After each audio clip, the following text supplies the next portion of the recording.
Ya, voy a explicar todo desde el inicio, pero lo voy a hacer rápido porque la primera parte ya la había explicado ya el viernes. A ver, lo que son las hormonas, ¿ya? Eh, Cuando hablamos del adecuado funcionamiento del organismo, este equilibrio homeostático se mantiene gracias a dos sistemas, al sistema endocrino y al sistema nervioso. ¿Ya? Tanto el sistema nervioso central como el sistema nervioso autónomo, que está formado por el simpático y parasimpático. Entonces, estos dos sistemas son los responsables de que en el organismo que el organismo se mantenga en equilibrio, de que haya funciones fisiológicas que se lleven a cabo de manera adecuada. Lo que vamos a estudiar es lo referente al sistema endocrino, ¿ya? Este sistema endocrino, básicamente, lo que está formado son por glándulas endocrinas, ¿no?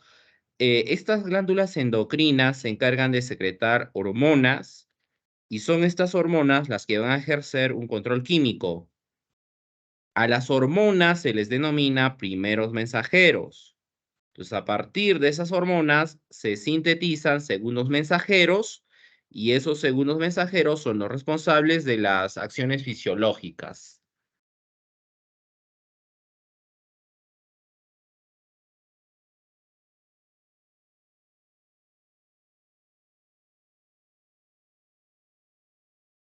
¿Ya? Es por eso importante el estudio de estas hormonas.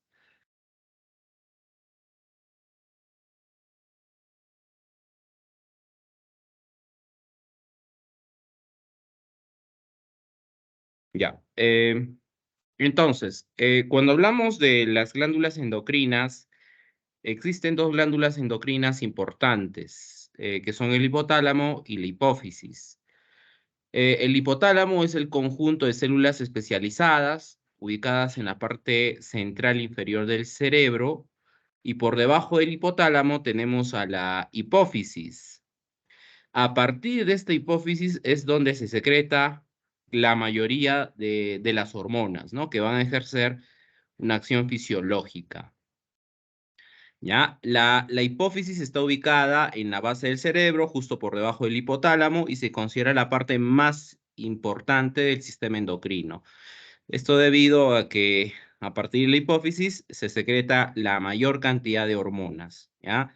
Ahora, la hipófisis tiene dos partes, ¿no? La hipófisis anterior y la hipófisis posterior, ¿ya? Ahora, esto es el concepto de lo que viene a ser una hormona.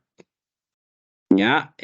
Las hormonas, en primer lugar, son compuestos químicos. Son compuestos químicos que van a ser secretadas en mínimas concentraciones al torrente sanguíneo. O sea, una vez que van a ser liberadas a partir de las glándulas endocrinas, estas hormonas van a viajar al torrente sanguíneo y del torrente sanguíneo se van a dirigir a su órgano blanco. Y es en ese órgano blanco donde se ubican los receptores. Toda sustancia que ingresa al organismo siempre va a tener un punto de llegada. Ese punto de llegada se denomina receptor, ¿ya? Para que haya una función fisiológica, para que ocurra una función bioquímica, siempre esta sustancia tiene que unirse a su respectivo receptor. Estos receptores son de carácter proteico. En la mayoría de los casos son de carácter proteico. ¿Ya? Entonces, esto es lo que viene a ser una hormona. O sea, para que actúe la hormona no se necesita una concentración alta, solo se necesita una concentración mínima y esa concentración viaja al torrente sanguíneo, llega al órgano blanco, que es donde se encuentra su receptor. Entonces, lo que va a ocurrir es que esta hormona se une a su receptor específico, ¿no? Que se encuentra a nivel del órgano blanco. Cuando la hormona se une a su receptor, eso va a generar una señal química, ¿ya? Produce un mensaje químico. Y ese mensaje químico a nivel del órgano blanco es donde se va a producir la respuesta biológica, la actividad bioquímica, ¿ya? Que se traduce en una función fisiológica. Entonces, de esta manera actúan las hormonas. Es por eso que a las hormonas se les conoce como primeros mensajeros, porque son los primeros que van a actuar, ¿ya? La hormona se une al receptor. Cuando se une al receptor, eso genera un mensaje químico que a nivel del órgano blanco genera una respuesta fisiológica, ¿ya? Es por eso que se denominan primeros mensajeros. Para que actúe no se necesita una concentración alta,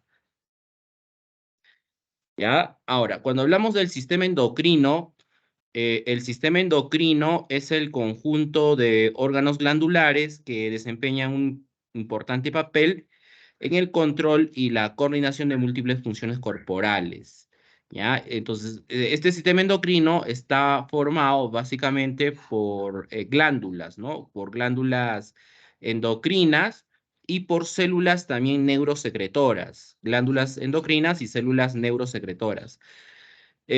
A partir de estos órganos glandulares se secretan las hormonas, ¿ya?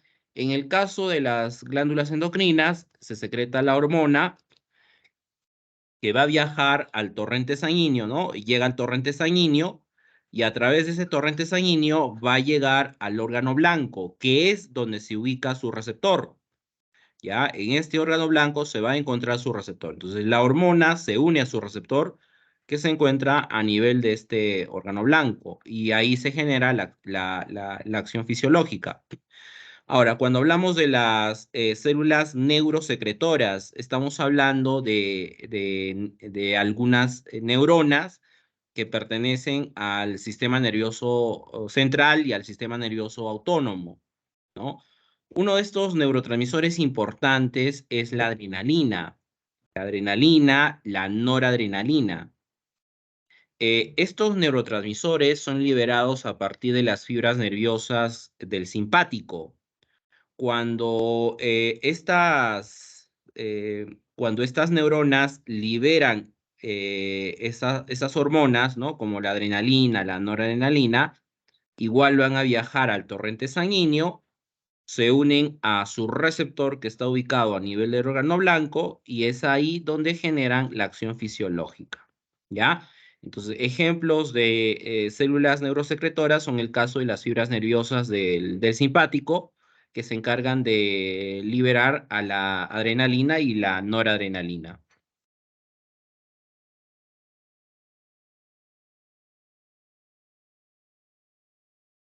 ¿ya? Y aquí tenemos algunas de las hormonas, ¿ya?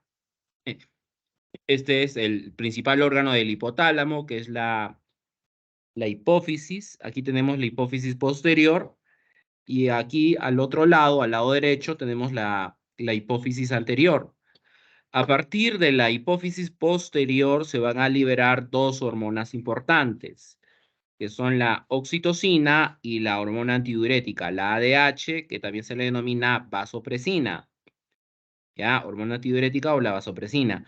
La hormona antidiurética básicamente lo que va a hacer es incrementar la permeabilidad de los túbulos renales al agua, de modo que la resorción de esta aumente. Eso significa que esta hormona lo que va a hacer es retener líquido, retiene líquido en el organismo, ¿no? Se encarga de retener líquido. Y eso, la excesiva actividad de esta hormona, por lo tanto, podría generar problemas de edema, ¿no? El paciente puede estar edematizado, ¿ya? Entonces, si hay una excesiva actividad de esta hormona antidiurética. Por lo tanto, los receptores de esta hormona antidiurética se encuentran a nivel de del riñón, ¿no? Básicamente de los túbulos renales. La oxitocina tiene dos receptores importantes, ¿no? Uno de ellos se encuentra a nivel de útero grávido y el otro se encuentra a nivel de las glándulas mamarias, ¿ya? Cuando esta oxitocina es liberada a partir de la hipófisis posterior, perdón, hipófisis anterior, lo que se va a producir cuando se una a los receptores que se encuentran a nivel de las glándulas mamarias es estimular la liberación de leche, ¿ya? Se estimula la liberación de leche. y de tal manera que se produce la lactancia. Y a nivel de útero grávido, también la oxitocina tiene receptores y minutos antes del parto, esta hormona es la responsable de que se genere contracciones uterinas. ¿Ya? Esta oxitocina es de carácter proteico, es una proteína, pertenece al grupo de las proteínas. ¿Ya? Entonces son las dos hormonas importantes que se van a liberar a partir de la hipófisis anterior. De la hipófisis, perdón, este es de la hipófisis posterior, hipófisis posterior, ¿ya? De la hipófisis posterior, la antidiurética y la oxitocina. De la hipófisis anterior se secretan estas cinco hormonas, ¿ya? Es la prolactina, cuyos receptores también se van a encontrar en glándulas mamarias, y esta prolactina es la responsable de la producción de leche, ¿ya? Se genera la lactancia. Ahora, la excesiva actividad de esta prolactina a nivel de las glándulas mamarias, eso genera una excesiva secreción de leche materna, que es lo que les dije que averiguaran cómo se llama, ¿no? ¿Qué nombre tiene? Eso no es fisiológico, eso ya no es normal, ¿no? Tiene un nombre. La excesiva secreción de leche materna tiene un nombre. Averigüen eso porque en el examen les voy a preguntar esas cositas, ¿ya? Entonces, cuando se trate, por ejemplo, de una gestante que ha tenido un aborto, ¿no? Que a los 5 meses, a los 6 meses ha tenido un aborto frustro, en esa gestante va a tener, va a seguirse produciendo leche, ¿no? En esa situación, lo que se tiene que hacer es cortarle la secreción de leche. Y una de las formas de cortarle la secreción de leche es inhibiendo a la prolactina, ¿ya? Hay que inhibir a la prolactina. Y una forma de inhibir a la prolactina es administrando un fármaco. Ese fármaco es la bromocriptina, ¿ya? La bromocriptina es uno de los fármacos muy utilizados para disminuir la secreción de leche, ¿ya? Para cortar la secreción de leche. Ese fármaco es la bromocriptina. Las hormonas gonadotrópicas, estas son hormonas responsables de la formación de las hormonas sexuales, la masculina y la femenina, ¿ya? Las gonadotrópicas, que más adelante vamos a ver cuáles son. La hormona estimulante de la tiroide, esta hormona es importante para la formación de la hormona tiroidea. La ACTH, averigüen qué significa ACTH, estas son las iniciales nada más, ¿ah? ACTH tiene un significado, ¿ya? Tiene un significado. Esta ACTH es la que produce la formación de las hormonas esteroideas, ¿ya? No se olviden, no hay que olvidarse que las hormonas esteroideas son lípidos insaponificables, ¿no? Estos son lípidos insaponificables. Y todo lípido insaponificable tiene como núcleo el ciclopentano perhidrofenantreno, ¿ya? Ese es el núcleo de toda hormona esteroidea. Y para que se forme, necesitan el estímulo de la ACTH. Y luego tenemos a la hormona de crecimiento. Y básicamente lo que hace es estimular el crecimiento en los niños. ¿Ya? Y aquí está mucho más, ya las hormonas de manera general, ¿no? Y aquí también tenemos las principales glándulas, ¿ya? A ver, las que tienen que conocer de memoria son el caso de las que se secretan a partir a ver, del hipotálamo, básicamente de la hipófisis posterior, ¿ya? De esta hipófisis posterior. La oxitocina. La oxitocina tiene dos órganos blancos, que son las glándulas mamarias y el útero grávido, ¿ya? Lo que hace es estimular la secreción de leche y generar contracción uterina. Si no hay actividad de oxitocina, la contracción uterina no se da y por lo tanto no se produce el parto. Y igual también la oxitocina puede contribuir a la inhibición de la secreción de leche, ¿ya? La hormona antidiurética se denomina vasopresina. Esta se encuentra a nivel de los riñones, actúa a nivel renal y lo que hace es estimular la resorción de agua de tal forma que el líquido se retiene en el organismo.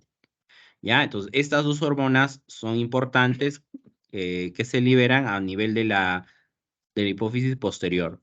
Luego tenemos las hormonas liberadas a partir de la hipófisis anterior, como el caso de la hormona de crecimiento, que se actúan de una manera general en todos los órganos, ¿ya? En casi en todos los órganos, y lo que hace es estimular el crecimiento y promover la síntesis de proteínas, ¿ya? Las proteínas lo que van a hacer es favorecer el crecimiento en los niños.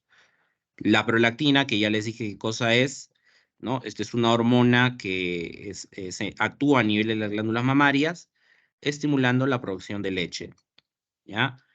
A ver, la hormona estimulante de la tiroides actúa a nivel de esta glándula de la tiroides, ¿ya? Y lo que hace es estimular la secreción de la hormona tiroidea, favoreciendo el crecimiento de la tiroides. Las hormonas gonadotrópicas, ¿no? Cuando hablamos de las hormonas gonadotrópicas, básicamente son la hormona folículo estimulante, la hormona luteinizante, ¿no? Básicamente esas dos, ¿no? La FSH y la LH. Estas actúan a nivel de las gónadas. Si hablamos de las gónadas, es el caso de los órganos sexuales masculinos y femeninos, ¿no? Esas son las gónadas, ¿ya? Y lo que van a hacer es estimular el funcionamiento y crecimiento de las gónadas. Eso es lo que hacen las hormonas gonadotrópicas. Luego tenemos, esas son entonces las que hay que acordarse de las que se liberan a partir de la hipófisis anterior, ¿ya? Luego tenemos el caso, a ver, de la glándula paratiroidea. Esta glándula paratiroidea secreta hormona paratiroidea que actúa a nivel de los huesos, riñones y a nivel del aparato digestivo, ¿ya? Incrementa la concentración de calcio en la sangre al estimular la degradación de los huesos, estimula la resorción de calcio por los riñones y activa la vitamina D, ¿ya? Entonces, esta está relacionada con la vitamina D y con el calcio. No se olviden que el fijador de calcio es la vitamina D, ¿ya? Calcio y vitamina D. Y la hormona relacionada con estas dos sustancias es la hormona paratiroidea. A nivel de los páncreas, de los islotes de Langerhans, ¿ya? Hay dos hormonas importantes que se encargan de regular los niveles de glucosa en sangre. Son la insulina y el glucagón, ¿ya? La insulina actúa de manera general en todos los órganos y lo que va a hacer es reducir la concentración de glucosa en la sangre al promover su absorción y utilización por las células, ¿no? Estimula esta vía metabólica, la glucogénesis.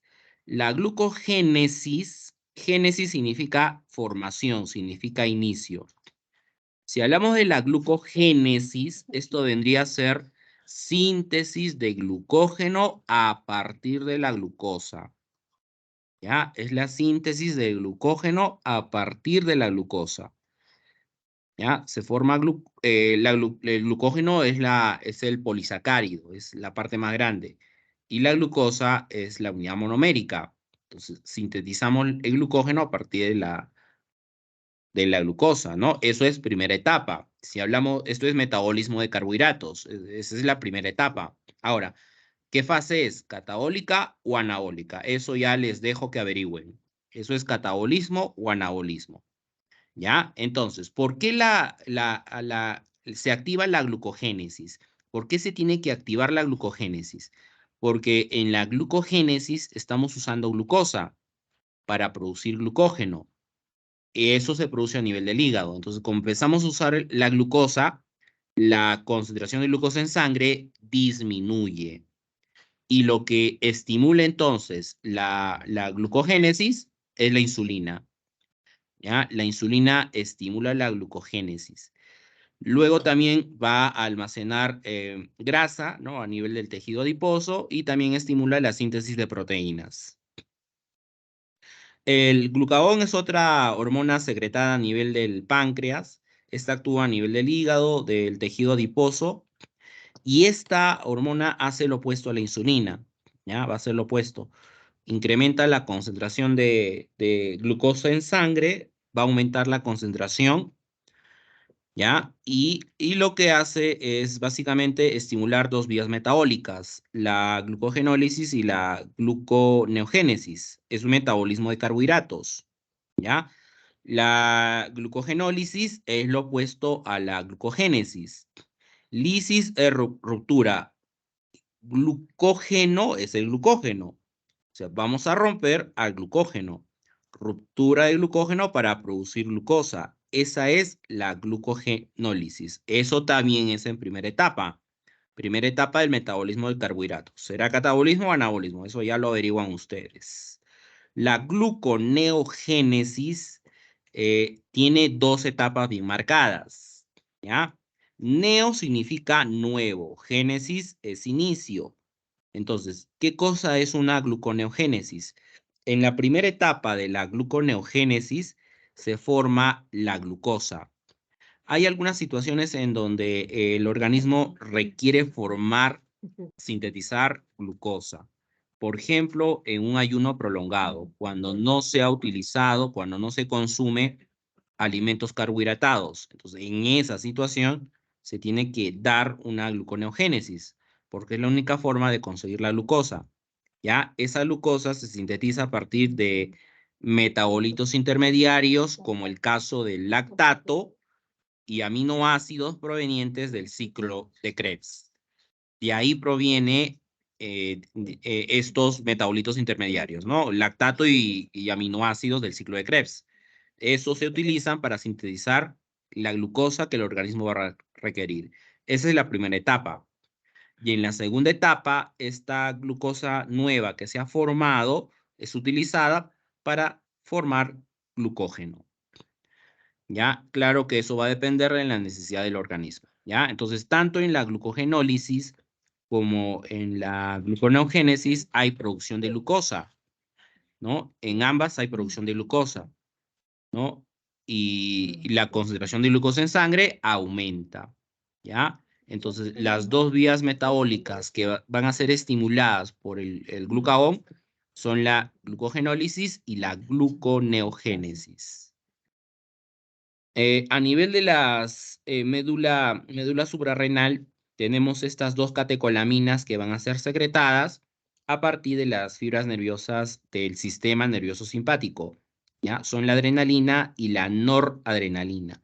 Estas hormonas son importantísimas para la actividad del organismo. Actúan a nivel de varios órganos, como por ejemplo músculo esquelético, músculo cardíaco, vasos sanguíneos, a nivel del hígado y a nivel del tejido adiposo.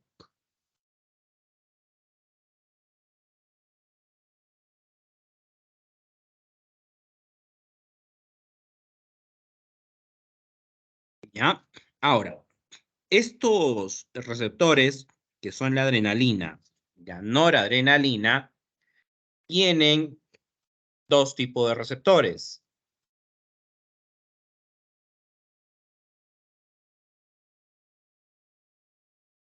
¿Ya? Esos dos receptores se denominan receptores adrenérgicos. Y los receptores adrenérgicos son de dos tipos.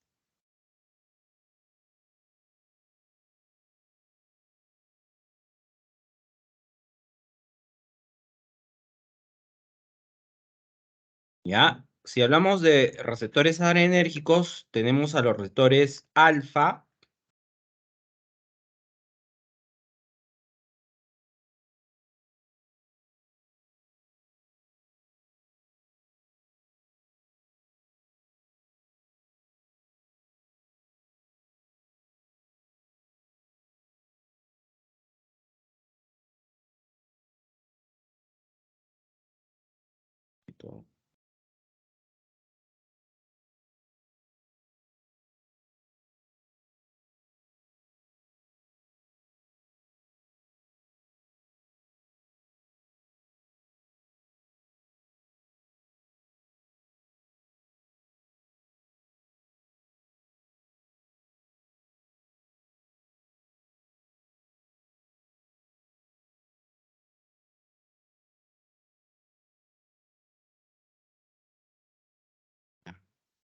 pasa. Ya, bueno.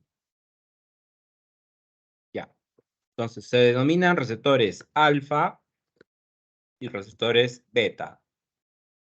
¿Ya? Estos son los receptores de la adrenalina y de la noradrenalina. ¿Ya? Los alfa y los beta.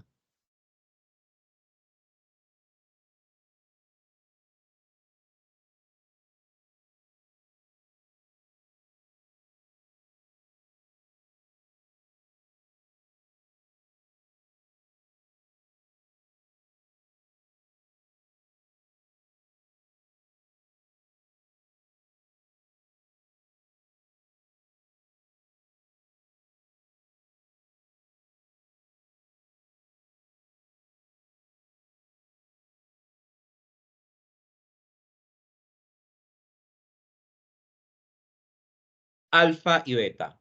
Ahora, si hablamos de los receptores alfa, estos receptores alfa tienen dos subtipos. Es el alfa 1 y el alfa 2.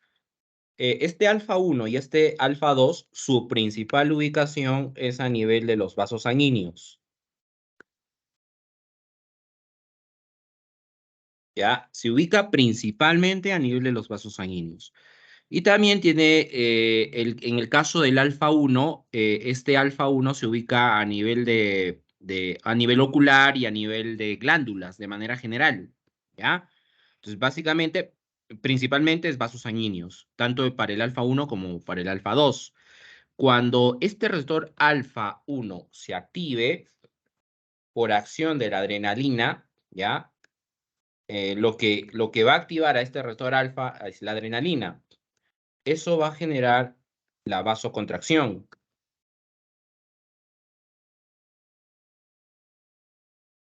¿Ya? Se produce una vasocontracción a nivel de las arteriolas.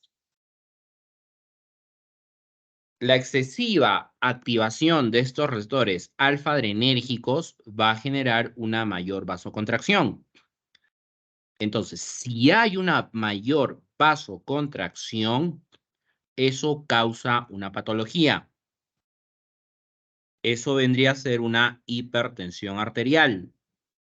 ¿Ya? Entonces, eso se va a producir por una excesiva actividad de la adrenalina sobre estos receptores alfa-adrenérgicos. ¿Ya? Hay una hipertensión arterial. Ahora, cuando hablamos de los receptores beta, estos receptores beta también tienen dos tipos. ¿Ya? Hay dos subtipos de receptores beta. Son los beta 1 y los beta 2.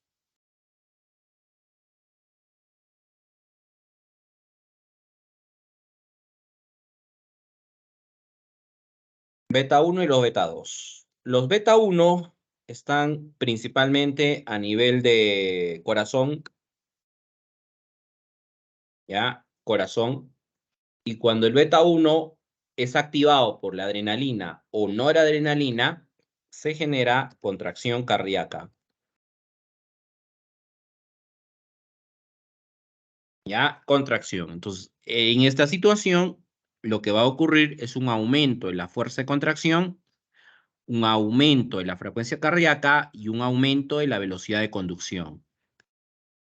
Ahora, la excesiva activación de este receptor beta 1 por la adrenalina, eso significa que tenemos exceso de adrenalina en el organismo, generaría una mayor contracción cardíaca, una mayor fuerza de contracción, una mayor frecuencia cardíaca, y eso ya es patológico.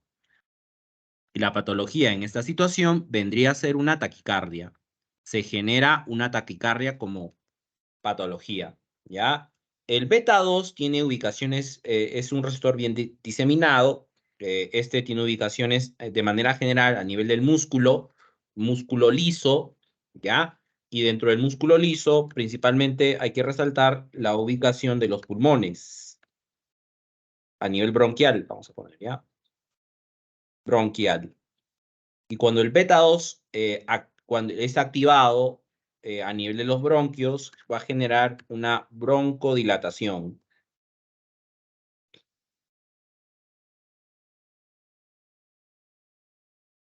¿ya? Genera una broncodilatación. Una broncodilatación, ¿ya? Ahora, un asma bronquial. Cuando hablamos de un asma bronquial, el asma bronquial es una broncocontracción, ¿no? Porque hay obstrucción de las vías respiratorias. Entonces, esa broncocontracción genera dificultad respiratoria y genera el problema asmático, la broncocontracción. Entonces, en una situación donde haya broncocontracción, lo que tenemos que hacer es que este receptor esté más activado. ¿Ya? Este receptor beta 2 tiene que estar más activado, porque la activación de este receptor beta 2 genera broncodilatación. Y esto me conviene en un paciente asmático, ¿no? En un paciente asmático me conviene que se genere la broncodilatación, ¿ya? La otra ubicación importante es en útero grávido.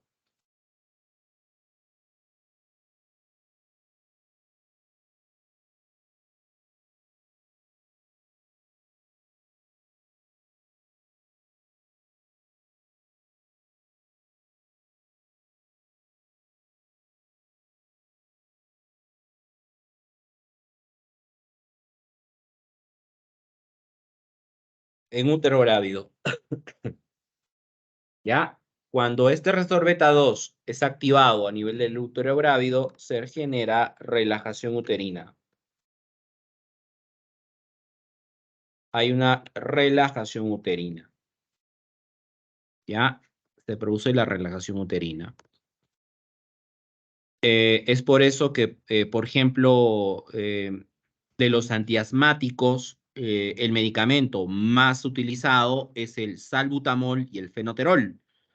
El salbutamol y el fenoterol son fármacos que activan a este receptor beta 2 y lo que van a generar es una broncodilatación, ¿no? Esos son broncodilatadores. Pero, ¿qué ocurriría si se trata de una gestante a término? Una gestante que está en su noveno mes, octavo mes de embarazo, especialmente noveno mes. Si a esa gestante que está en su noveno mes tú le das salbutamol o fenoterol, lo que va a generar es una relajación uterina. Y si hay una relajación uterina, lo que vas a generar en una gestante a término es un parto prolongado, ¿no? Entonces tú no debes de dar broncodilatadores, o sea, medicamentos que actúen sobre este receptor beta 2 en gestantes a términos. No lo debes de dar, ¿no? Porque si lo das, vas a generar una relajación uterina y por lo tanto vas a producir un parto prolongado. ¿Ya? Entonces, eso es con respecto a estas catecolaminas importantes, ¿ya? Que son la adrenalina y la noradrenalina, que son las funciones que quiero que se acuerden, ¿ya? Luego tiene otras funciones también importantes, que son como el caso de la movilización de las grasas, elevan la concentración de glucosa en sangre, ¿ya? Intensifican el metabolismo, ¿no? Esas son otras funciones de la adrenalina y de la noradrenalina, ¿ya? Lo que quiero que se acuerden es de las funciones tanto fisiológicas como patológicas que les he mencionado de la adrenalina y de la noradrenalina. Esta aldosterona es una hormona importantísima secretada a nivel de las glándulas suprarrenales, ¿ya? Actúa a nivel de los túbulos renales y esta aldosterona es la responsable de mantener el equilibrio entre el sodio y el fósforo, ¿ya? Eso es acción de la aldosterona. Luego tenemos a nivel del ovario el estrógeno y la progesterona, ¿no? Estas son las hormonas sexuales femeninas, ¿ya? El estrógeno actúa en la mayoría de los órganos y principalmente a nivel de útero. Y la progesterona actúa en útero y glándulas mamarias. En el caso de los estrógenos, interviene en el desarrollo y mantenimiento de las características sexuales femeninas, estimula el crecimiento del endometrio uterino, ¿no? Eso es trabajo del estrógeno, ¿ya? Estimular el crecimiento del endometrio uterino. La progesterona estimula el desarrollo del endometrio uterino. Eso es acción de la progesterona. Y a nivel de los testículos tenemos a la testosterona, que se encuentra ubicada de manera general, ¿no? Está relacionada con las características sexuales masculinas, ¿no? Promueve el desarrollo y mantenimiento de las características sexuales masculinas, promueve la espermatogénesis, luego ocasiona el periodo de crecimiento asociado con la adolescencia, ¿no? Eso es de las acciones de la aldosterona, ¿ya? Ahora, una persona del sexo masculino tiene ambas hormonas, pero lo que va a tener más es testosterona. Lo mismo con una persona del sexo femenino, ¿no? Tiene ambas, pero lo que va a tener es más progesterona que testosterona.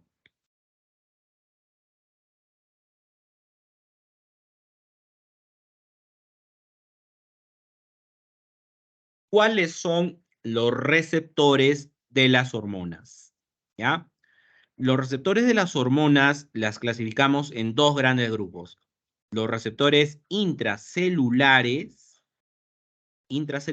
que básicamente se encuentran dentro del núcleo celular. ¿Ya? Dentro del núcleo celular, ahí se encuentran los receptores intracelulares. Este tipo de receptores celulares es para el caso de las hormonas esteroideas y para el caso de la hormona tiroidea, ¿ya? O sea, hormonas que sean de carácter lipídico, ¿ya? Entonces, vuelvo a repetir, estos receptores intracelulares es para el caso de hormonas que sean de carácter lipídico, como el caso de todas las hormonas esteroideas y la hormona tiroidea. Y las demás hormonas, sus receptores van a estar ubicadas a nivel de la membrana plasmática, ¿ya? Veamos entonces cómo actúan estos receptores. Ya. Primero, lo que va a ocurrir es la secreción hormonal. Se secreta la hormona de la glándula endocrina. Una vez que es secretada la hormona, va al torrente sanguíneo, ¿ya? Como la hormona es de carácter lipídico, va a atravesar fácilmente la membrana celular, ¿ya? La membrana celular, esto es el órgano blanco. Lo que está aquí representado, este es el órgano blanco. Todo esto es el órgano blanco, ¿ya? Lo que está acá es la membrana celular del órgano blanco. Entonces, esta hormona, como es de carácter liposoluble, como es lipídico, atraviesa fácilmente la membrana celular. La membrana celular la va a atravesar con facilidad porque es liposoluble. ¿Ya? Solo las sustancias liposolubles pueden atravesar las membranas celulares. Atraviesa también con facilidad la membrana nuclear. Esta membrana nuclear va a ser atravesada fácilmente y luego se va a unir a su receptor que se encuentra a nivel del ADN. ¿Ya? Su receptor está a nivel del ADN. Entonces, esta hormona se une a su receptor. Cuando la hormona se una a su receptor que está a nivel del ADN, eso genera la síntesis de un ARN mensajero específico. ¿Ya? Es un RNA mensajero específico. Este RNA mensajero específico es el responsable de la síntesis de una proteína específica. Se sintetiza una proteína específica. Y esta proteína específica es la responsable de que se genere la función fisiológica a nivel del órgano blanco. ¿Ya? Se producirá la acción fisiológica. ¿Ya? Entonces, de esta forma actúan estas hormonas esteroideas. Luego tenemos los otros tipos de hormonas, ¿no? Son secretadas a partir de las glándulas endocrinas, viajan al torrente sanguíneo, al igual que las de acá arriba, ¿ya? Viajan al torrente sanguíneo, y en este caso, estas no son liposolubles, ¿ya? Como no son liposolubles, los receptores de este tipo de hormonas se encuentran a nivel de la membrana del órgano blanco. A nivel de la membrana del órgano blanco se encuentran sus receptores. Entonces la hormona se une a su receptor. ¿Ya? Cuando la hormona se una a su receptor, eso va a generar la activación de una enzima. Eso es un estímulo para que se active la adenilato ciclasa. Esta adenilato ciclasa actúa sobre el ATP y este ATP es convertido en AMP cíclico, ¿ya? Entonces, la enzima responsable de la formación del AMP cíclico se llama adenilato ciclasa o adenil ciclasa. Este AMP cíclico es un segundo mensajero importante, es uno de los segundos mensajeros importantes que el organismo va a producir. ¿Qué funciones desempeña este AMP cíclico? ¿Ya? Básicamente lo que va a producir es activación de quinasas. Activa quinasas. Y hemos dicho que las quinasas son enzimas que se encargan de pegar fosfatos.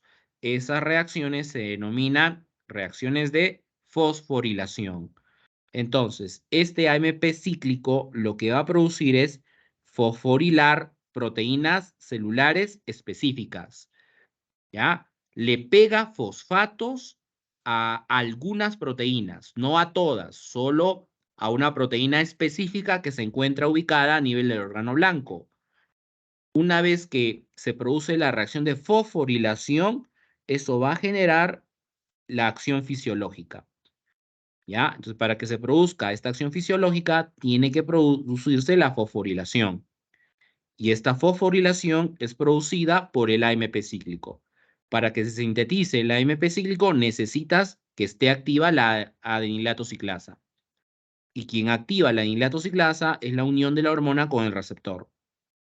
¿Ya? Entonces, de esta manera actúa el resto de las hormonas. ¿Ya? El resto de las hormonas. Ahora, hasta ahí había llegado con el grupo anterior, con el grupo del día viernes, ¿ya? Ahora, esto es lo nuevo, ¿no? Que vamos a ver, que viene a ser la regulación hormonal para el control de los niveles de calcio en sangre, ¿ya? ¿Cómo es que las hormonas regulan la concentración de calcio en sangre?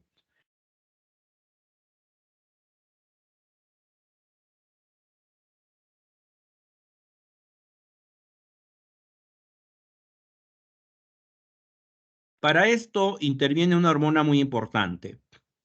La hormona que va a intervenir es la hormona paratiroidea, ¿no? Que es secretada a partir de las glándulas paratiroides.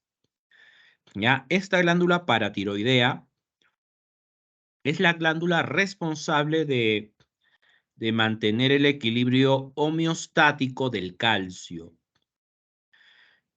¿Cómo es que ocurre este proceso?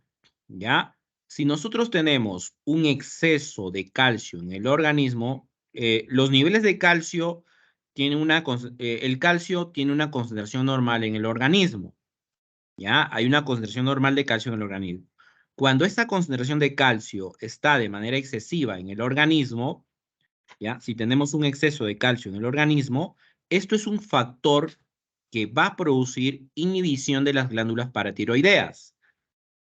¿Ya? Se inhibe la glándula paratiroidea. Cuando las glándulas paratiroideas están inhibidas, no se secreta la hormona paratiroidea. Y la hormona paratiroidea es la que se encarga de liberar calcio en la sangre, ¿no? Entonces, como la glándula paratiroidea está inhibida, hay menos hormona paratiroidea. Y si hay menos hormona paratiroidea, la concentración de calcio en la sangre disminuye hasta alcanzar sus niveles normales. ¿Ya? Entonces, cuando está en exceso, esto produce inhibición de la glándula paratiroidea. Hay menos hormona paratiroidea que es liberada y por lo tanto la concentración de calcio en sangre empieza a disminuir hasta alcanzar sus niveles normales. ¿Qué ocurre si es al revés?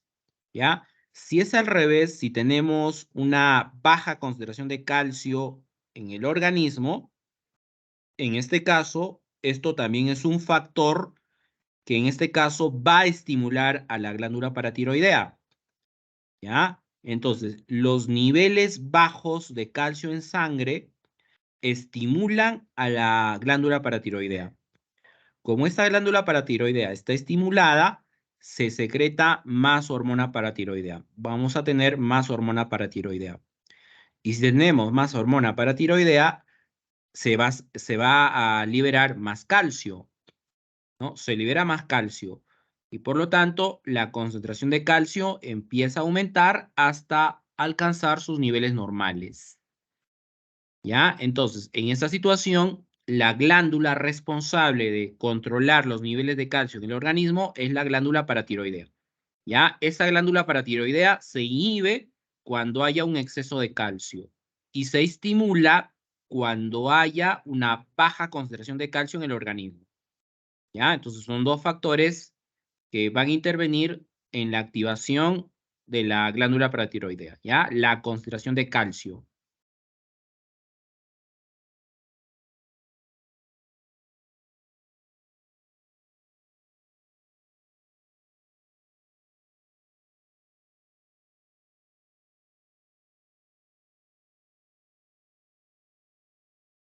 Luego tenemos la regulación de la secreción de insulina y del glucagón para el control de la glucosa en sangre. Estas dos hormonas están relacionadas con el equilibrio de la glucosa en sangre, ¿ya? La glucosa en sangre tiene valores normales. ¿Qué ocurre cuando la concentración de glucosa en sangre está alta? Si tenemos un aumento de glucosa en sangre. Este aumento de glucosa en sangre va a estimular a este tipo de células, las células beta. Estas células beta se encuentran ubicadas a nivel de los islotes de Langerhans, ¿ya? Ahí están ubicadas. Cuando estas células beta son estimuladas, estas células beta lo que empiezan a secretar es insulina, ¿ya? Estimulan a la insulina. Y la insulina produce la activación de una vía metabólica muy importante, ¿no? Que viene a ser ¿cuál era? La, este, la glucogénesis, ¿no? La glucogénesis. Usamos glucosa para formar glucógeno, ¿ya? El uso de la glucosa para formar glucógeno. Esa es la glucogénesis. Y por lo tanto, los niveles de glucosa en sangre disminuyen. Entonces, la insulina es un activador de la glucogénesis, de tal forma que la concentración de glucosa en sangre disminuya. ¿Por qué disminuye? Porque se está usando la glucosa. Se usa la glucosa para formar glucógeno. Eso ocurre a nivel del hígado. Luego, otra acción fisiológica que tiene la insulina es que estimula los músculos y al hígado a almacenar glucosa en forma de glucógeno. Esto es la glucogénesis. Estos dos de aquí es glucogénesis, ¿ya? Eso es la glucogénesis. Estimula la glucosa a formar glucógeno. Esa es la glucogénesis. Y lo otro es estimula el almacenamiento de aminoácidos y de grasas, ¿ya? Estos aminoácidos y estas grasas se van a almacenar. Entonces, todo esto lo que va a contribuir es que la concentración de glucosa en sangre empieza a descender hasta alcanzar sus valores normales. ¿Qué ocurre si es al revés? Esto lógicamente es una hiperglicemia, ¿no? Es una hiperglicemia. Entonces, en una hiperglicemia, lo que se tiene que activar es la insulina, ¿ya? La insulina es liberada a partir de las células beta que se encuentran a nivel de los islotes de Langerhans del páncreas. ¿Qué ocurre si es al revés? ¿Qué ocurre si tenemos una hipoglicemia? Niveles bajos de glucosa en sangre, ¿ya? Si es una situación de hipoglicemia, en este caso se estimula las células alfa. Estas células alfa también están ubicadas a nivel de los islotes de Langerhans, del páncreas. Cuando estas células alfa son estimuladas, estas liberan el glucagón. ¿ya? Se libera el glucagón. El glucagón hace lo opuesto a la insulina, ¿ya? Hace lo opuesto a la insulina. Lo que va a promover es una gluconeogénesis y una glucogenólisis.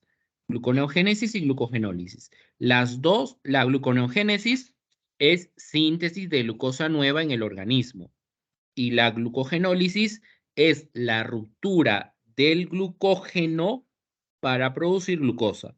Ruptura del glucógeno para producir glucosa. ¿Ya? Entonces, estas dos vías metabólicas se activan de tal forma que los niveles de glucosa en sangre empiezan a aumentar hasta alcanzar sus valores normales. ¿Ya? Entonces, estas son las dos hormonas que van a regular los niveles de glucosa en sangre. ¿Ya? La insulina lo que promueve entonces es una glucogénesis y el glucagón, la vía metabólica que va a estimular son dos en este caso, ¿no? La gluconeogénesis y la glucogenólisis, ¿ya? Gluconeogénesis y glucogenólisis.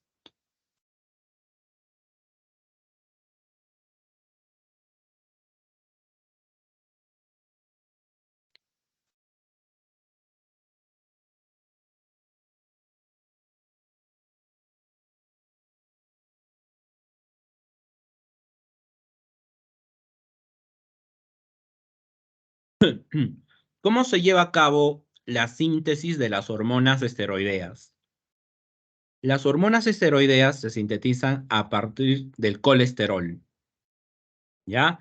El colesterol es el que da origen a las hormonas esteroideas. A partir de esta molécula se van a sintetizar la progesterona. La primera hormona en ser sintetizada, ojo, es la progesterona. Eso siempre voy a preguntar, ¿ah? ¿Ya? La progesterona se sintetiza a partir del colesterol. O sea, esta es la primera hormona esteroidea en ser sintetizada, la progesterona. Este colesterol también en el organismo se sintetiza, ¿ya? Este colesterol se sintetiza a partir de la acetilcolina. La acetilcolina forma una molécula llamada el escualeno y el escualeno forma el colesterol, sintetiza el colesterol. Y a partir de este colesterol se sintetizan las hormonas esteroideas. La primera hormona esteroidea en ser formada es la progesterona, ¿ya? Va a ser la progesterona. Y luego, a partir de la progesterona, se sintetiza la testosterona, ¿ya? Progesterona, testosterona. Y esta testosterona da lugar a la síntesis del estradiol. Sintetiza el estradiol, ¿ya? Entonces, aquí hay dos hormonas importantes que son, estas son hormonas gonadotrópicas, la LH que es la luteinizante y la FSH que es la hormona folículo estimulante, ¿ya? La luteinizante y la folículo estimulante. Esta LH, cuando se una a su receptor, que se encuentran a nivel de las células de la teca, así se llaman estas células, las células de la teca, ¿ya? Cuando se une a su receptor que se encuentra a nivel de la membrana de la célula de la teca, esta va a activar esta va a generar AMP cíclico. Y este AMP cíclico lo que va a formar, lo que va a estimular es que se sintetice el esteroide, ¿no? A partir del colesterol, ¿ya? Se sintetiza, en este caso, en estas células de la teca, se sintetiza la testosterona. Se va a producir la testosterona a partir del colesterol, pero previamente se forma la progesterona, no se olviden, previamente la progesterona y luego se forma la testosterona, ¿ya? Entonces, la hormona que va a estimular toda esta reacción es la hormona luteinizante. La hormona luteinizante se une a su receptor, que está a nivel de la membrana de las células de la teca. Cuando la luteinizante se une a este receptor, eso va a estimular la formación del AMP cíclico, ¿ya? Y este AMP cíclico lo que va a favorecer es la síntesis de la testosterona a partir del colesterol, previa formación de la progesterona, ¿no? Primero se forma la progesterona y luego se va a formar la testosterona, ¿ya? Entonces, esta testosterona se forma a nivel de la célula de la teca. ¿Qué ocurre aquí abajo? La folículo estimulante se va a unir a su receptor que se encuentra a nivel de las células de la granulosa, células de la granulosa. Estas células de la granulosa, cuando la folículo estimulante se une a su receptor, que está a nivel de su membrana, va a formar AMP cíclico, ¿ya? Y este AMP cíclico va a producir una reacción llamada reacción de aromatización. Se produce una reacción de aromatización a partir de la testosterona. Y cuando la testosterona se aromatiza, va a generar estradiol, ¿ya? Produce estradiol. El estradiol se sintetiza a partir de la célula de la granulosa, ¿ya? La testosterona es célula de la teca. Célula de la teca, testosterona. Y la hormona que estimula todo esto es la luteinizante. Y en el caso de aquí abajo, de la granulosa, es la folículo estimulante, ¿ya? Luteinizante estimula la síntesis de testosterona a nivel de la célula de la teca. La folículo estimulante estimula la síntesis del estradiol mediante una reacción de aromatización que va a ocurrir con la testosterona. La testosterona se aromatiza y forma el estradiol, ¿ya? Va a formar el estradiol.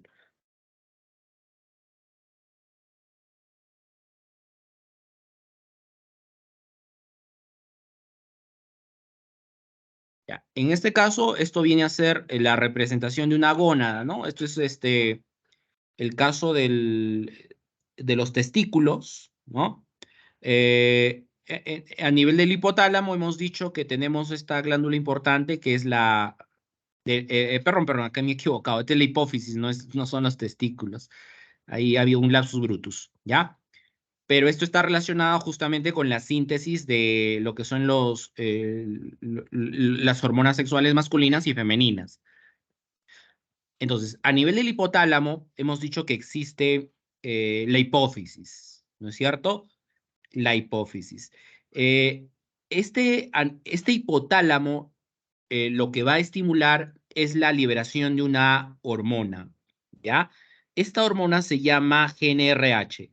La GnRH es la hormona liberadora de gonadotropina, ¿ya? Esta hormona liberadora de gonadotropina es estimulada por la hipófisis.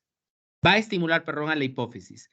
Eh, Cuando se estimula la hipófisis por acción de la GnRH, esto a su vez va a producir liberación de dos hormonas, de la LH y de la FSH, ¿ya? De la hormona luteinizante y la folículo estimulante. Se liberan estas dos hormonas, y que son hormonas reproductivas, estas son hormonas gonadotrópicas. Y estas hormonas gonadotrópicas, la LH y la FSH, van a estimular al testículo y al ovario. ¿Ya? Al testículo y al ovario. Entonces, vuelvo a repetir cómo ocurre todo el proceso, ¿ya? Entonces, el hipotálamo envía un mensaje.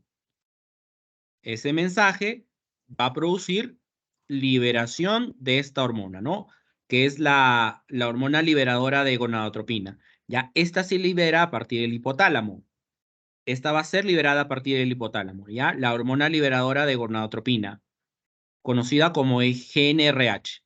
Cuando esta es liberada, esta estimula a la hipófisis. La estimulación de la hipófisis libera dos hormonas adicionales, que son las dos principales hormonas gonadotrópicas, la hormona luteinizante y la folículo estimulante. Y estas dos hormonas van a estimular tanto a los testículos como al ovario, ¿ya? Al testículo y al ovario. Entonces, los esteroides se sintetizan, estas hormonas esteroideas masculinas y femeninas, se sintetizan en el ovario y en el testículo a partir, hemos dicho, del colesterol sanguíneo. Y el colesterol se sintetiza a partir de la acetilcolina, ¿ya? Cuando la acetilcolina Básicamente es este, ¿no? La acetilcoenzima A. Es la acetilcoenzima A. La acetilcoenzima A es un compuesto de 2 carbonos, es un compuesto pequeño de 2 carbonos.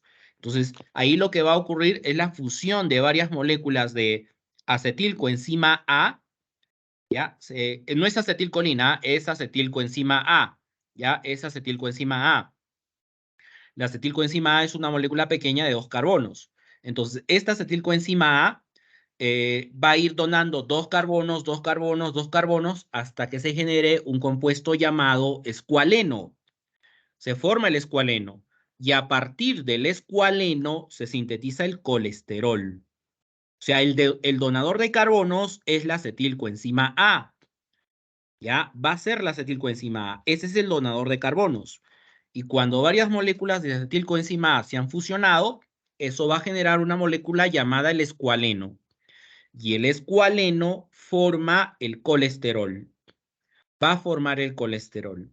¿Ya? Entonces, básicamente es por eso que dice acá, ¿no? Que los esteroides se sintetizan en el ovario y el testículo a partir de estas 2 moléculas. ¿Ya? O sea, la fusión del acetilcoenzima A genera el escualeno y el escualeno genera el colesterol. Y a partir del colesterol se forma primero la progesterona y luego se forma la testosterona. Estas son las 2 primeras hormonas sintetizadas, ¿ya? La progesterona y la testosterona, ¿ya? Estas son las hormonas gonadotrópicas. Básicamente son 3 y las 2 primeras son las más importantes, ¿ya? La folículo estimulante, que es la FSH, y la luteinizante, que es la LH. La folículo estimulante actúa directamente sobre las gónadas para estimular la producción de los gametos, es decir, de los óvulos y espermatozoides. ¿Ya? Esa es acción de la FSH. La LH, que es la luteinizante, actúa sobre las gónadas, pero tiene funciones diferentes, ¿no? A la FSH, ¿ya? Que vamos a verlo más adelante en las diapositivas. La prolactina, ya les he hablado algo de esta prolactina. Esta prolactina también forma parte de las gonadotrópicas, ¿ya? Que también son llamadas hormonas hipofisiarias, pero las más importantes son las 2 primeras. La prolactina tiene una regulación distinta a las hormonas anteriores, pues su producción depende de la dopamina. O sea, este neurotransmisor, que es la dopamina, ojo que la dopamina es una catecolamina. Hay 3 catecolaminas importantes, la adrenalina, noradrenalina y la dopamina. ¿Ya? Esta dopamina en este caso está relacionada con la secreción de prolactina. O sea, depende de manera directa de la dopamina. Va a depender de manera directa de la dopamina, ¿ya? Que es una catecolamina. Depende de la dopamina secretada por el hipotálamo. O sea, la dopamina se va a secretar a partir de la dopamina. Estamos hablando del sistema nervioso central. Esto es el sistema nervioso central. Y la dopamina a su vez va a estimular la liberación de la prolactina, ¿ya? Su función básicamente es estimular la producción de leche a nivel de las glándulas mamarias. Esa es función específica de la prolactina. Pero esto va a depender, no se olviden, de la dopamina, ¿ya? Depende de la dopamina. Y esta dopamina es secretada a partir del hipotálamo. Estamos hablando del sistema nervioso central, ¿ya?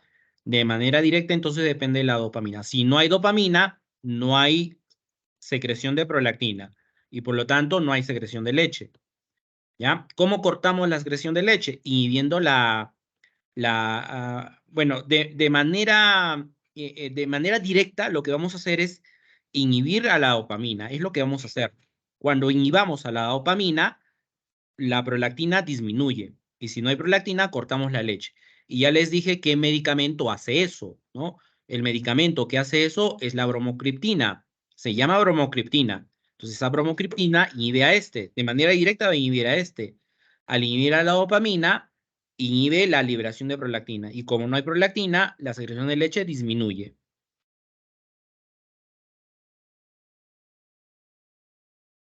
Ya. Esto es con respecto a la formación de la testosterona. ¿Ya? De la testosterona. Hemos dicho que el hipotálamo libera una prehormona, ¿no? Esa prehormona es la GnRH, ¿no? Esta de acá, ¿ya? La GnRH, que es la hormona liberadora de gonadotropina, ¿ya? Eso hace el hipotálamo. Esa prehormona liberada estimula la hipófisis y esta hipófisis libera estas dos hormonas, que son la LH y la FSH, ¿ya? Esta LH actúa a nivel de las células de Leydig, ¿ya? Que están ubicadas a nivel de la membrana de los testículos, ¿ya? Ahí está ubicada estas células de Leydig. ¿Qué es lo que va a ocurrir cuando las células de Leydig son estimuladas por la LH? Esto va a generar la formación de la testosterona, ¿ya? Se forma la testosterona, se sintetiza la testosterona. En el caso de la FSH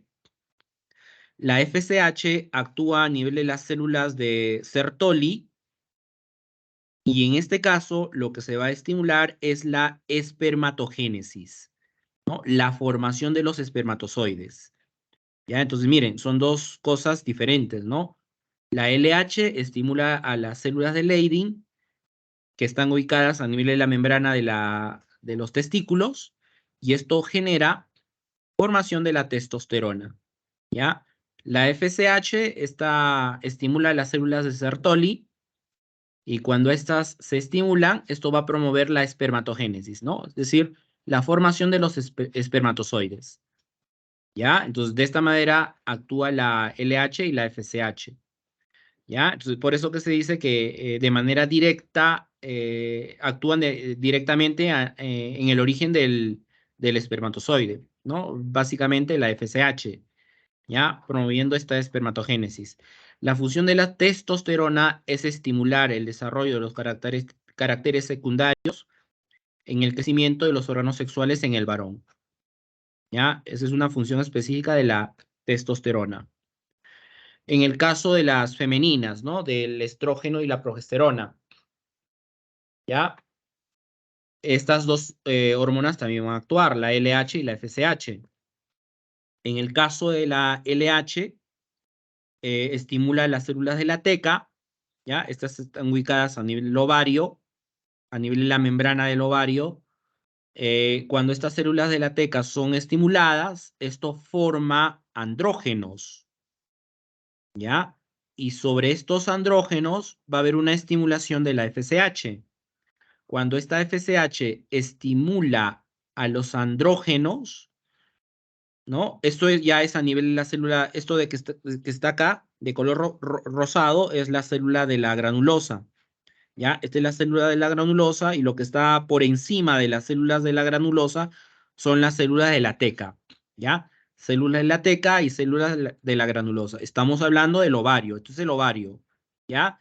Entonces, a nivel de la célula teca se estimula la LH, esta LH genera andrógenos y luego estos andrógenos van a generar estrógenos previa estimulación de la célula de la granulosa por la FSH. La FSH tiene que actuar en este caso, ¿ya? O sea, primero se forman los andrógenos. Una vez formados, a nivel de la célula de la granulosa, cuando la FSH la estimule, estos andrógenos van a ser convertidos en estrógenos. Son convertidos en estrógenos, ¿ya? Se generan los estrógenos, ¿ya? Entonces, primero ocurre esto, ¿no? Estimulación de la célula de la teca, ¿ya? ¿Quién lo estimula? Es la LH.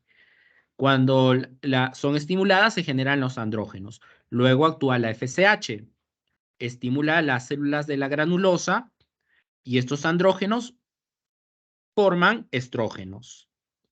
Eso ocurre a nivel de la célula de la granulosa, ¿ya? Ahí se sintetizan los estrógenos. La LH estimula la producción de los andrógenos en la célula de la teca de los folículos ováricos. A continuación, los andrógenos son convertidos en estrógenos en la célula de la granulosa. O sea, los estrógenos se sintetizan a nivel de la célula de la granulosa, previa estimulación de la FSH. ¿Ya? Aquí actúa la FSH. Se inicia el ciclo menstrual y la producción de estrógenos va aumentando. Esto da inicio al ciclo menstrual, ¿no? En el caso de las damas. Y y se empiezan a producir ya los estrógenos, ¿no? La producción de estrógenos va a aumentar a medida que aumente la edad, la producción de los estrógenos también va a aumentar, ¿ya? A la mitad del ciclo menstrual hay un aumento en la producción de la LH, esta aumenta, que provoca la ovulación de un óvulo maduro, ¿no? Después de la ovulación, las células de la granulosa inician la síntesis de la progesterona y el folículo se convierte en un cuerpo lúteo. ¿Ya? Los estrógenos intervienen de manera directa en la preparación del endometrio para la fecundación. Esto es trabajo de los estrógenos, ¿ya?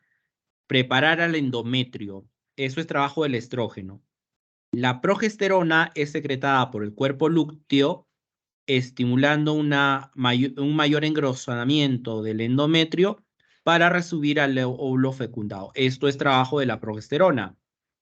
¿Ya? La progesterona aumenta el grosor del endometrio de tal forma que va a permitir recibir al óvulo fecundado. Eso es labor de la progesterona.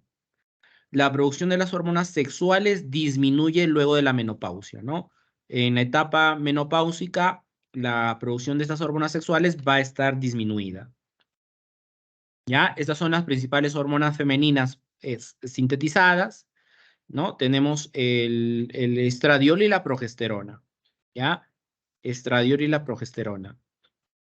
Estriol, perdón, estriol y progesterona. Bueno, estradiol también es otra, ¿no? Estradiol, estriol, progesterona, estas son hormonas sexuales femeninas. Pero la que es más mencionada es la progesterona, ¿no? La más estudiada, la que tiene más importancia. ¿Ya? Esta es la hormona sexual masculina, que es la testosterona. ¿Ya? No se olviden que estas son hormonas esteroideas, o sea, son lípidos insaponificables. ¿Ya? ¿Qué sucede cuando hay exceso y deficiencia de hormonas sexuales? Eso da inicio a una menopausia precoz, masculina y femenina, ¿no? En el caso de la masculina, eso se llama andropausia, ¿no? La deficiencia de la testosterona produce más colesterol, ¿ya? Esto va a generar colesterol, reducción de los impulsos sexuales y puede generar ataques al corazón. Podría haber problemas de infartos cardíacos, ¿ya? Esto debido a la deficiencia de testosterona. La deficiencia de las hormonas sexuales puede provocar lesiones o desórdenes hormonales, la falta de estrógenos y progesterona en la formación de los tejidos mamarios puede causar cáncer de seno. ¿Ya? Esto es debido a la falta de estrógenos y progesterona. Podría ser causante de cáncer de mama, ¿no? El desequilibrio estrogénico, esto también es importante. El desequilibrio estrogénico de los estrógenos causa migraña, puede causar depresión y puede causar pérdida de la memoria. ¿Ya? Es por eso que en una persona ya de edad avanzada hay estos síntomas, ¿no? Hay migraña, hay depresión, hay pérdida de la memoria. Eso se debe a que hay una disminución de los estrógenos. ¿Ya? Ahora, hormonas imprescindibles para que se deben de analizar en un estudio de fertilidad básico. ¿Ya? ¿Qué hormonas son necesarias dosificar para lo que es la fertilidad, un estudio de fertilidad? Si la mujer tiene ciclos regulares, si sus ciclos regulares son normales, ¿ya? Si tiene ciclos regulares, si sus ciclos son regulares en la mujer, se debe solicitar el dosaje de esta hormona, la hormona antimuleriánica. ¿Ya? Esto te va a dar una idea de cómo está la fertilidad en la mujer, ¿ya? La hormona antimuleriánica. Ahora, si los ciclos son irregulares, necesitamos solicitar otras hormonas como la FSH, la LH, el estradiol, la prolactina. Esto básicamente para ver si hay un problema de síndrome de ovario poliquístico, hay menopausia o hay un problema de hiperprolactinemia, ¿no? Exceso de prolactina, demasiadas, eso es una hiperprolactinemia, ¿no? Excesiva secreción de leche, ¿ya? Y en todas estas situaciones hay que solicitar la hormona tiroidea. el dosaje de la hormona tiroidea para ver si hay un problema tiroideo, porque eso también va a evitar problemas de fecundación, ¿no? La hormona tiroidea. ¿Ya? Los problemas tiroideos. ¿Ya? Entonces, si el ciclo es normal en la mujer, se solicita esta hormona. Solo va esta hormona, la antimuleriánica. Ahora, si es irregular, ¿ya? Se necesitan ya un estudio más completo, ¿no? La FSH, la LH, el estradiol y la prolactina. ¿Ya? ¿Para qué necesitamos dosar estas hormonas? Para saber si hay un problema de ovario poliquístico, si hay menopausia, hiperprolactinemia, ¿no? Exceso de prolactina, y en todas las situaciones hay que hacer el dosaje de la hormona tiroidea. ¿Ya? Eso es lo que hay que hacer en un estudio de fertilidad básico si queremos, en el caso de las damas, si se quiere gestar, ¿no? Si quiere quedar en gestación. ¿Ya? ¿Cuáles son las hormonas que están presentes en el embarazo? Las hormonas que van a estar presentes en el embarazo son dos, ¿ya? La hormona gonadotrópica coriónica humana, la GCH, cuyas siglas en inglés son HCG. Ya, HCG son siglas en inglés, en castellano es GCH, la hormona gonadotrópica coriónica humana. Ya, los niveles de hormona de la hormona gonadotropina coriónica humana se encuentran en el plasma y orina materna. Es por eso que el dosaje de esta hormona puede realizarse en orina y en sangre, en orina y en sangre. Hay test de embarazo, ¿no? Los test de embarazo que se venden en farmacias, esos son test cualitativos, que básicamente lo que van a hacer es determinar los niveles de HCG en orina, esta HCG en orina, ¿no? Y eso te va a dar una idea si está gestando la, la persona. Ahora, si quieres algo más completo, tiene que hacerse ya un cuantitativo, ¿no? Para saber exactamente cuánto tiempo tienes de gestación, ¿no? Eso ya es un HCG cuantitativo que se hace en sangre, ¿ya? Eh, entonces, aumenta en forma drástica durante el primer trimestre y puede contribuir a provocar náuseas, vómitos que suelen estar asociadas con el embarazo, ¿ya? Entonces, las hormonas responsables de estos problemas en la gestante de náuseas y vómitos es esta, ¿no? La HCG, ¿ya? La otra hormona que está presente es esta, la HPL, lactógeno de la placenta humana, ¿ya? Lactógeno de la placenta humana. Sus siglas son HPL. La placenta produce esta hormona que asegura el correcto desarrollo fetal y cumple la función de estimular las glándulas productoras de leche que se encuentran en los senos para la preparación de la lactancia materna. ¿Ya? Esto es trabajo de la lactógeno de la placenta humana. Esta hormona está relacionada entonces con la lactancia materna, ¿ya? La HPL. ¿Ya? Eso es todo entonces con respecto a esta parte de hormonas. ¿Preguntas, consultas hasta acá? ¿Alguna pregunta, consulta?